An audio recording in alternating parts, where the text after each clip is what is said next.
안녕하세요. 오늘 저희는 당신이 보내주신 자료 성격 분석의 모든 것 발췌본을 가지고 사람의 성격이라는 아주 흥미로운 주제를 함께 좀 깊이 파헤쳐보려고 합니다. 네, 우리가 살면서 왜 어떤 사람하고는 잘 통하는데 또 어떤 사람하고는 좀 어렵다 이런 생각 들 때 있잖아요. 있죠. 네, 바로 그럴 때 이 자료가 좋은 실마리가 될 수 있을 것 같아요. 자, 바로 시작해 볼까요? 네, 좋습니다. 이 자료에서는 이제 성격 분석이라는 게 단순히 사람을 유형 몇 개로 딱 나누는 게 아니라요. 그보다는 각자 가진 어떤 독특한 사고 방식이나 감정 패턴, 또 행동 특성 같은 걸 체계적으로 이해하는 하나의 틀로 제시하고 있습니다. 아, 틀이군요. 네. 그래서 오늘 이 자료에 담긴 핵심 이론들하고 또 실용적인 조언들을 통해서 당신 자신이나 주변 사람들을 좀 더 깊이 이해하시는데 도움이 되었으면 합니다.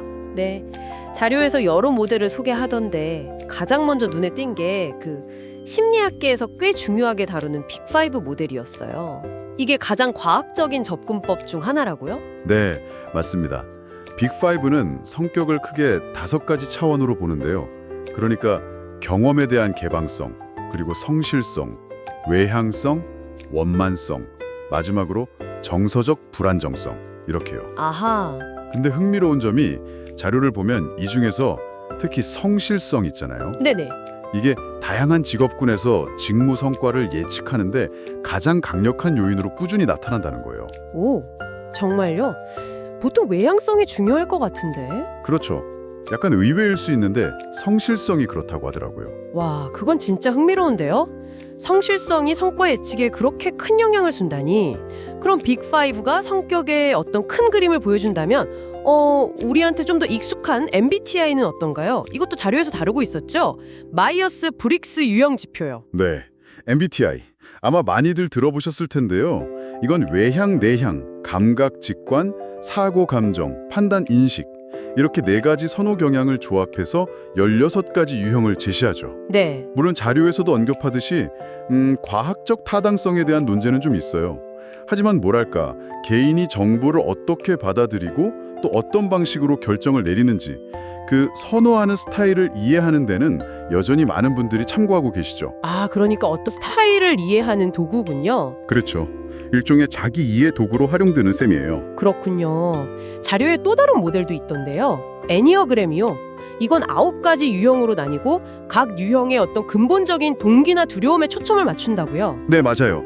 애니어그램은 그 부분이 좀 특징적이죠. 예를 들면 1번 유형은 완벽을 추구하는 동기가 강하고 3번 유형은 성공을 갈망하는 동기가 핵심이고요. 이런 식으로요. 아, 그래서 애니어그램은 행동 이면에 있는 그 왜라는 질문을 던지게 도와줘서 개인적인 성찰이나 성장에 좀 유용할 수 있습니다. 행동 이면에 왜? 네, 여기서 자료가 또 강조하는 중요한 점이 있는데요. 이 모델들, 그러니까 빅5, MBTI, 애니어그램을 각각 따로 떼어놓고 볼 게 아니라는 거예요. 아, 함께 활용한다? 네, 맞아요. 함께 활용할 때 시너지가 난다는 거죠. 예를 들어서 빅5로는 기본적인 성향의 강도를 좀 파악하고 MBTI로는 인지나 판단 스타일을 보고 애니어그램으로는 그 사람의 깊은 동기를 이해하고 이런 식으로 조합하면 한 사람을 훨씬 더 입체적으로 이해할 수 있다는 겁니다. 오, 그 관점 정말 유용한데요.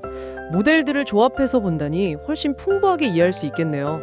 그럼 이런 이론적인 틀을 넘어서 이 자료가 제시하는 일상 속에서 성격을 파악하는 팁 같은 건 뭐가 있을까요?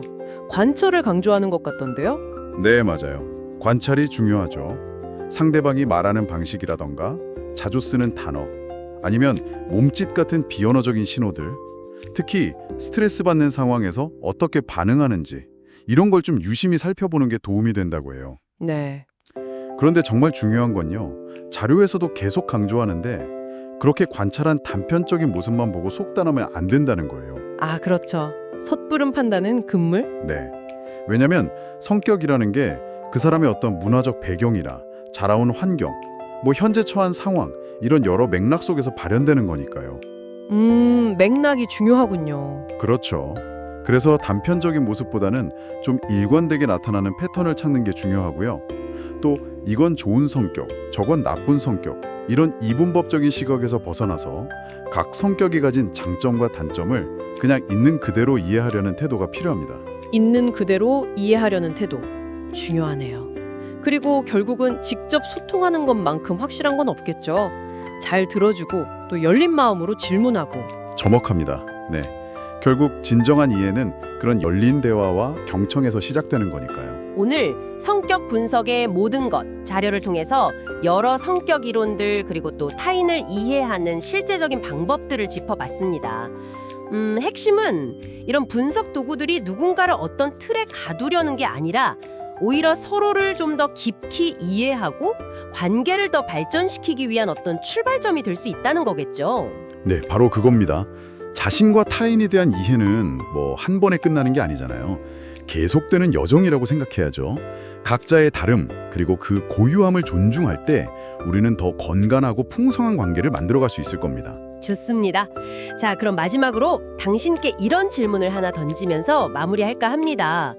오늘 저희가 나눈 이야기들을 바탕으로 앞으로 당신의 일상에서 성격이라는 창을 통해 자신과 다른 사람들을 어떻게 좀 더 새롭게 바라보실 수 있을까요? 한번 생각해 보시면 좋겠습니다.